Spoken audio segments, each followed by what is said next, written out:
સરસ. આપ આવ્યા અને આંગણા પાવન થઈ ગયા. આપ આવ્યા ને આંગણા પાવન થઈ ગયા. આપ આવ્યા ને બારણે તોરણ થઈ ગયા. આપ સર્વેનું 76મા પ્રજાસત્તાક દિન નિમિત્તે માનાવાડા શાળા પરિવાર તેમજ એસએમસી વતી ખૂબ ખૂબ હાર્દિક સ્વાગત કરું છું. માનનીય જિલ્લા ડેલિગેટ શ્રી ભવ્યબેન, પૂર્વ સરપંચ શ્રી સરદારજી, આપણા ગામના સરપંચ શ્રી કૈલાસબેન, તેમજ જગાભાઈ, નવગણભાઈ, ગામના વડીલ શ્રી ગેમરજી, તેમજ ખાસ આપણા આગમનને માન આપીને ઉપસ્થિત થયા છે એવા હિમાનીબેન, મહેશભાઈ પ્રજાપતિ, એસએમસીના અધ્યક્ષ કાળુભાઈ,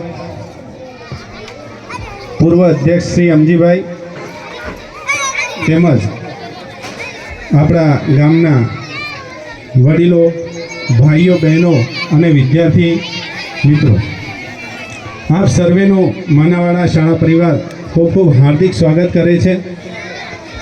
મિત્રો, ભાઈ અવાજ કરશો નહીં. આપણો દેશ 15મી ઓગસ્ટ 1947ના દિવસે આઝાદ થયો હતો. ત્યારબાદ આઝાદ થયા તો ખરી, પણ કાર્યભાર કઈ રીતે સંભાળવો, આપણા દેશનું બંધારણ કઈ રીતે ઘડવું, એનું સંચાલન કઈ રીતે કરવું, એનું જ્ઞાન હતું નહીં. એટલા માટે દેશના અમુક જે બુદ્ધિજીવી માણસો હતા એમણે આપણું બંધારણ ઘડવાનું નક્કી કર્યું અને 26મી જાન્યુઆરી 1950ના દિવસે આજે બંધારણ તૈયાર થયું અને લોકો દ્વારા લોકો વડે ચાલતું એક સરસ મજાની વ્યવસ્થા ઊભી કરવામાં આવી અને લોકશાહી કહેવાય. લોકો વડે આખા દેશનું સંચાલન થાય એવું બંધારણ માનનીય શ્રી ડૉક્ટર ભીમરાવ આંબેડકરની અધ્યક્ષતામાં ઘડવામાં આવ્યું અને આજના દિવસને આપણે પ્રજાસત્તાક દિન તરીકે ઉજવીએ છીએ.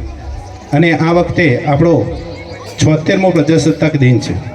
પહેલો પ્રજાસત્તાક દિન 26 જાન્યુઆરી 1950થી શરૂ કરી અને આજે 76મા પ્રજાસત્તાક દિન સુધી આપણે પહોંચ્યા છીએ. આવી સરસ મજાની આપણી યાત્રા રહી છે, તો આપણે પણ એમાંથી બાકાત ન રહીએ. ઘણા ગ્રામજનો અહીંયા ઉપસ્થિત છે. તમામનું શાળા પરિવાર વતી સ્વાગત કરું છું અને આપ સર્વેના સ્વાગતમાં આપણી શાળાની દીકરીઓ આંગણીએ દ્વારે એવું સરસ મજાનું સ્વાગત ગીત લઈને આવી રહી છે. તો દીકરીઓ ઝડપથી સ્ટેજ ઉપર આવી અને મહેમાનોના સ્વાગતમાં સ્વાગત ગીત રજૂ કરશે.